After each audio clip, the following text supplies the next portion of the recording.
अस्सलाम वालेकुम to my YouTube students. कैसे हैं आप सब लोग? उम्मीद है आप सब खैरियत से होंगे। स्टूडेंट्स, आज हम लोगों ने बात करनी है वेल डिफाइंड सेट्स की। इससे प्रीवियस लेक्चर में आपने देखा था कि हमने इंट्रोडक्शन टू सेट्स देखा, उसको डीपली और थॉरोली हमने अंडरस्टैंड करने की कोशिश की कि सेट्स जो हैं बेसिकली क्या चीज़ है। अच्छा स्टूडेंट्स, ये बात आप लोगों को उस वीडियो से समझ आ गई। अगर आपने वो नहीं देखी है तो उसका लिंक जो है वो डिस्क्रिप्शन में दिया जा रहा है और सजेशन में भी दिया जा रहा है, आप लोग उसको देख सकते हैं। अच्छा स्टूडेंट्स, सेट की जो बात थी, हमने देखा कि सेट के लिए कोई ऐसा रिस्ट्रिक्शन, कोई ऐसा हार्ड एंड फास्ट रूल नहीं है। जिस तरह से ज्योमेट्री के रूल्स हैं, आप लोगों के पास फॉर्मूलाज हैं, या अलजेब्रा में आप लोगों के पास डेफिनेशंस हैं वेरिएबल की, या इस तरह से सेट के लिए उस तरह की कोई हार्ड एंड फास्ट डेफिनेशन नहीं है कि पता चल जाए फ़ौरन से कि ये चीज़ सेट है और ये नहीं है। आप लोगों को इसकी रियल लाइफ एग्जांपल्स में जब हम सेट को देखते हैं तो उसमें थोड़ा सा कॉम्प्लेक्सी है कि हम लोग चेक कर सकें कि आया ये सेट है या सेट नहीं है। ठीक है, सो उसके लिए हमने दो कंडीशंस देखी। ठीक है, फर्स्ट ऑफ ऑल उसमें क्लैरिटी होनी चाहिए, एम्बिग्विटी कोई नहीं होनी चाहिए, उसमें वेल डिफाइन होना चाहिए। दूसरा ये कि उसमें ऑब्जेक्ट्स जो हैं वो रिपीट ना हो। सो ऑब्जेक्ट्स रिपीट ना हो, ये पॉइंट तो हर किसी को क्लियर है कि उसमें एक एलिमेंट दो दफ़ा नहीं आ सकता। लेकिन जो दूसरा पॉइंट है कि वेल डिफाइन हो, ये थोड़ा सा कॉम्प्लेक्स है कि क्या चीज़ है जिसको हम कहें कि ये वेल डिफाइंड है और ये वेल डिफाइंड नहीं है। सो इसी के लिए आज हम लोगों ने एक दूसरी जो है वो वीडियो लेक्चर आप लोगों के साथ शेयर कर रहे हैं, ताकि वेल डिफाइंड का जो पॉइंट है वो क्लियरली आप लोगों के की जो कन्फ्यूजन है वो दूर करते हैं। ठीक है, सो सबसे पहले स्टूडेंट्स, ये जो लास्ट लेक्चर में हम लोगों ने 3 क्वेश्चंस देखे थे कि number 1 is set of odd numbers. ठीक है, सो इट्स अ सेट, ये एक सेट है। ठीक है, क्यों है ये सेट, अब इसकी रीज़न क्या है। देखिए, ऑड नंबर्स जब भी आप लोग लिखेंगे तो आप लोगों के पास कोई भी नंबर रिपीट नहीं होता इसमें। लेट्स सपोज मैं यहाँ पे लिखती हूँ 1 3 5 7 9 11 13 एंड सो ऑन। ठीक है, सो ये एक सेट है ऑड नंबर्स का, इसमें नंबर्स रिपीट नहीं हो रहे। सो फर्स्ट कंडीशन तो फुलफिल हो गई। और वेल डिफाइन है या नहीं है, तो ऑब्वियसली ये वेल डिफाइन है कि जितने भी काउंटिंग में नंबर्स हैं उसमें से ऑड नंबर्स अलग कर दो तो उनका एक set. So it's a well defined set. ठीक है, सो ये एक सेट की कंडीशन को फुलफिल कर रहा है तो ये सेट है। गेटिंग। अब आ जाते हैं दूसरे एग्जाम्पल की तरफ, जिसमें आपको सेट दिया गया है जी F is equals to cricket, football, hockey, cricket. अब ये जो है वो नेम्स ऑफ गेम्स है। ठीक है, डिफरेंट गेम्स के नेम्स जो हैं उनका सेट बनाने की कोशिश की गई है। तो सबसे पहले हम लोग इसकी कंडीशन चेक करते हैं, क्या ये वेल डिफाइन है। तो ऑब्वियसली ये वेल डिफाइन है, क्या हम कहेंगे ये set of names of games है। ठीक है, इसमें गेम्स के जो है वो नाम लिखे गए हैं, सब ठीक है, ये वेल डिफाइन है। अब दूसरी कंडीशन पे आते हैं कि क्या इसमें जो एलिमेंट्स हैं वो रिपीट तो नहीं हो रहे। सो आप लोग देख सकते हैं कि क्रिकेट का जो एलिमेंट है, ऑब्जेक्ट है, वो रिपीट हो रहा है, वो 2 दफ़ा है। सो ये सेकेंड कंडीशन को फुलफिल नहीं करता, it's mean it's not a set. Getting? Now third one is two best players of Pakistan cricket team. Pakistan cricket team के 2 बेस्ट प्लेयर्स का वो कह रहे हैं सेट हो। तो स्टूडेंट्स, अब ये जो इसमें बेस्ट की टर्म है ना, बेस्ट की टर्म ये है एम्बिगुअस, ये है वो टर्म जो कन्फ्यूजन क्रिएट कर रही है, ये वेल डिफाइन नहीं है। हो सकता है कि मुझे जो 2 बेस्ट लगते हैं, लेट्स सपोज अगर मैं कहती हूँ कि शाहिद अफरीदी और जो है वो इंजमाम उल हक, ये 2 बेस्ट प्लेयर्स हैं जी पाकिस्तान क्रिकेट टीम के। हो सकता है किसी और को कोई और अच्छे लगते हों, वो कहेंगे जी नहीं वसीम अकरम और शहजाद अकमल समथिंग, मतलब वो किसी और दो को बेस्ट कहते हैं। ठीक है, सो हर एक का बेस्ट जो है वो अलग है, ये यूनिवर्सल नहीं है कि सबका बेस्ट एक ही हो, एक जैसा ही हो। ठीक है, सबका बेस्ट अलग अलग है। तो ये जो टर्म है ये कन्फ्यूजन क्रिएट कर रही है, वेल डिफाइन नहीं है, सबके लिए एक बात नहीं है ये। ठीक है, मेरे लिए बेस्ट कोई और होंगे, आपके लिए बेस्ट कोई और होंगे। सो ये सेट नहीं है, ये पहली कंडीशन को फुलफिल नहीं करा, वेल डिफाइंड सेट नहीं है। गेटिंग? सो ये तो वो क्वेश्चन हो गए जो हम लोगों ने लास्ट लेक्चर में एज अ टास्क आप लोगों को दिया था करने के लिए। अब आ जाते हैं आज के लेक्चर की तरफ, जिसमें हमने वेल डिफाइन और अनवेल डिफाइन की कुछ एग्जांपल्स को देखना है। सो सबसे पहले स्टूडेंट्स, आपके पास एक एग्जांपल है जी, group of young people in Lahore. Lahore के जितने भी यंग पीपल्स हैं उनका सेट बनाने की वो कह रहे हैं, बनाएं आप लोग। ठीक है, उसका ग्रुप उन्होंने दे दिया और वो कह रहे हैं कि क्या ये सेट है या नहीं है।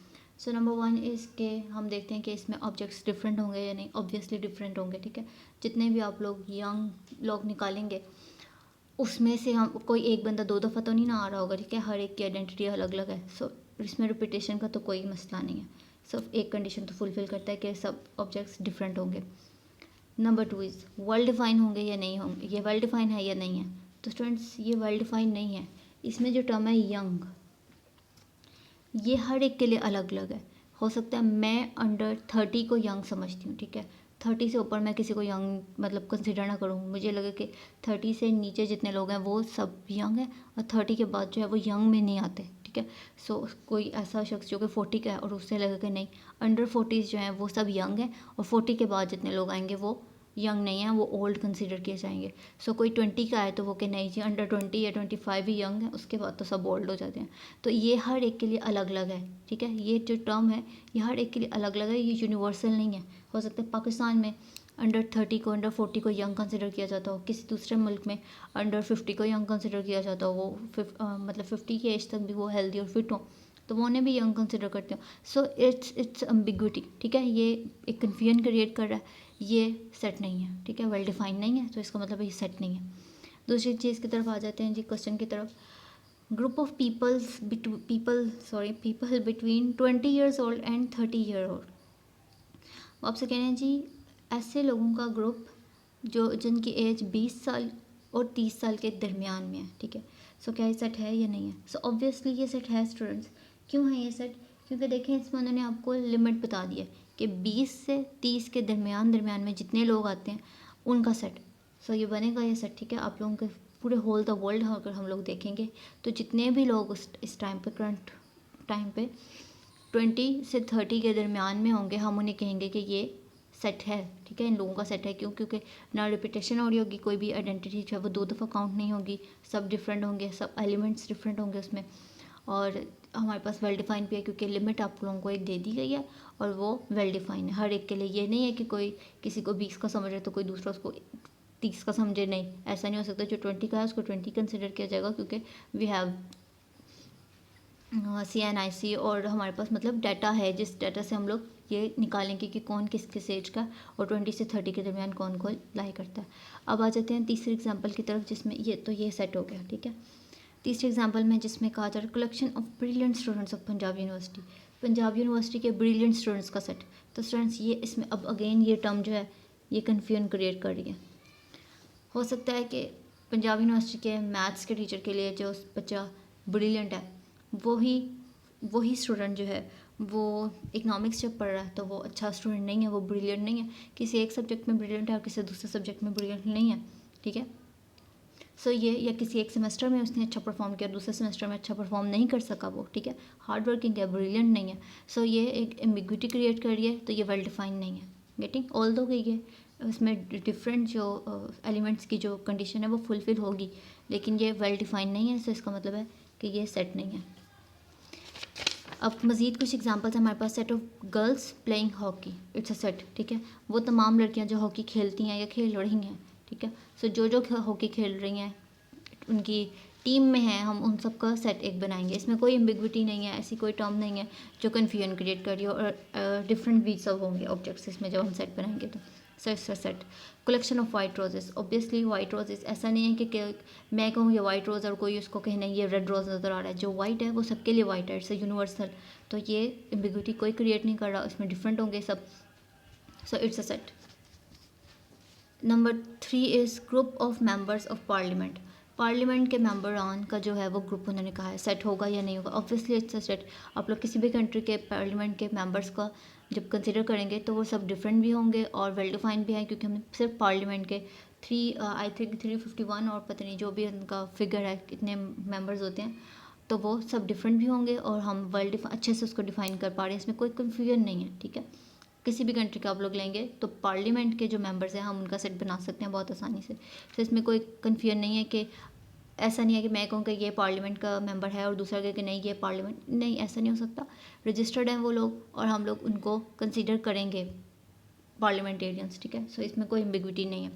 गेटिंग स्टूडेंट्स, सो होपफुली आप लोगों को समझ आ गई होगी कि well defined versus non well defined sets जो हैं वो किस तरह से आप लोगों ने सेपरेट करने हैं एक दूसरे से, और इसमें से वो टर्म जो आप लोगों के लिए कन्फ्यूजन क्रिएट करे वो बेसिकली आप लोगों के पास नॉट वेल डिफाइन है, ठीक है, वो वेल डिफाइन है। आपने देखा जैसे यहाँ पे यंग, ब्रिलियंट, यहाँ पे बेस्ट, इस तरह के जो टर्म्स हैं जो हर एक के लिए अलग अलग हैं, किसी की भी चॉइस पे जो है वो डिपेंड करती हैं, ये टर्म्स जो हैं वो नॉन वेल डिफाइंड सेट्स बनाती हैं। मतलब नॉन वेल डिफाइन है तो ये सेट्स नहीं बनेंगे। गेटिंग तो होपफुली स्टूडेंट्स आप लोगों को समझ आ गई होगी।